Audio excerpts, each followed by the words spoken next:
Ryder Field. So it's been some morning. If you were with us for the morning, the big crashes for Alex Rins and Andrea Iannone meant that the session was delayed an hour while fencing was repaired and an air fence brought in to the edge of a turn 12.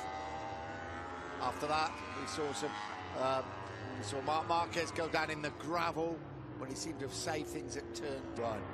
It's an important period now. The session has been extended by... New frame, new engine. He is now just new engine.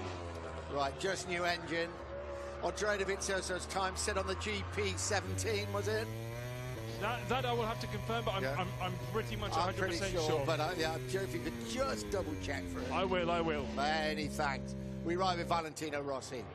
An eventful day for him yesterday with that crash in a turn 10. Really did mess things up because it was with a new frame. It meant that there was a really bits of putting things together really after that for Valentino Rossi. Didn't start till midday today, but running well. I'm running with the new engine. Dylan.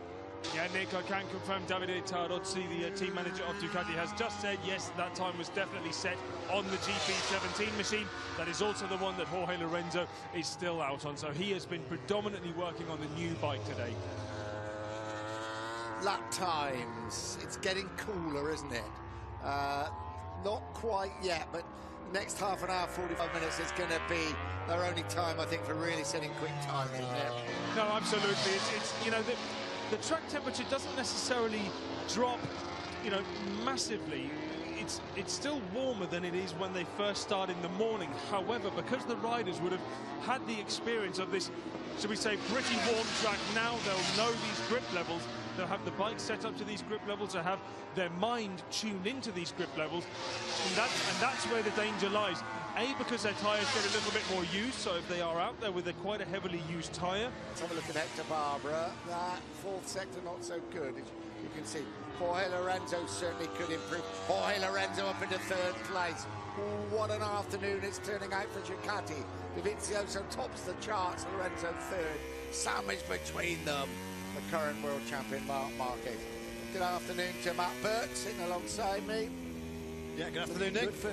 Looking good for Ducati. Really positive signs for Ducati. The two GP17s already inside that top three. Dovizioso.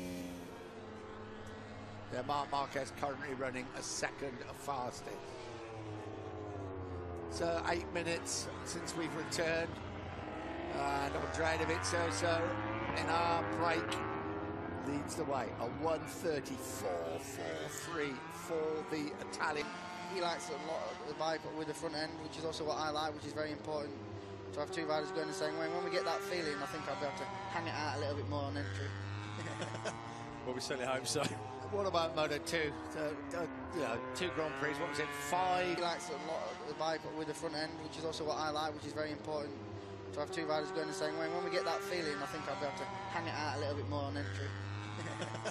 Well, we certainly hope so. What about Moto2? You know, 2 Grand Prix, what was it, 5 podium finishes, but it was disappointing in the end for you, wasn't it? Yeah, I mean, in this paddock, it's never easy, and the second half of the year was disappointing. Like with that winning Aragon and then 3 DNFs in a row. Last weekend was important just to get the finish, but for me, it's you know, it highlights how difficult MotoGP. Ducati looks good.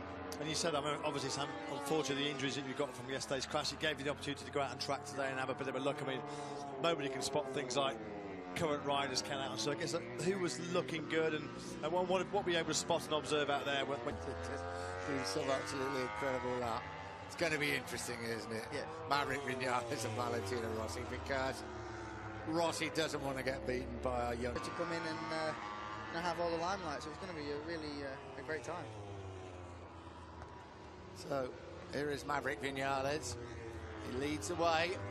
A 1:30.164 with just under 2 hours remaining, but as Sam was telling us, probably you've got to think about that crash. No, that's no, exactly the same crash as me. You know, I just as soon as he touched the brakes, went down, and I think that's. I feel really sorry for him. Alex is a good guy, and it makes me realise that okay, I've had to sit out today, but I've got away with it lightly in some ways. Sam, have you when you were testing the Aprilia earlier this year, were you testing the bike with the winglets, the aerodynamic No. winglets? Have you ever tried the wings? No. Right. No, and Probably a good thing now, yeah. isn't it? Yeah. I spoke to Eugene quickly this morning. He said he had all day with the winglets. His second lap without him, he crashed. So he says he's not too sure. It wasn't for that reason, but he said it's definitely helps a lot more downforces where you get sometimes strange results, or the lap times are close, or it's not. You need to see the 2 or 3 different tracks, the real situation. And Suzuki, when he was 4th on the grid here, the pole time was Lorenzo's. That record-breaking, fantastic 1:29.401. So he's only half a second off the pole lap now. Look at those two. I seen Vinales then when he come into the pit. Don't you, for about a quarter of an hour with Rossi and Marquez both going out there. Stop this young pretender. Let's go teach him a lesson. Can they do it? Think they're going to have the go some to do it? Wow, I'm sure they will. Yeah, should be exciting stuff.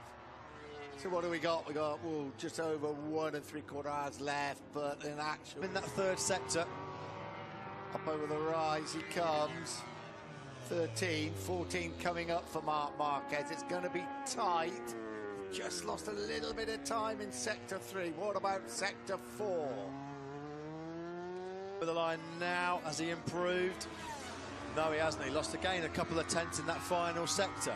Because of the qualifying pace of Lorenzo was 29.4. We're talking about these times as, it's only a 30.2.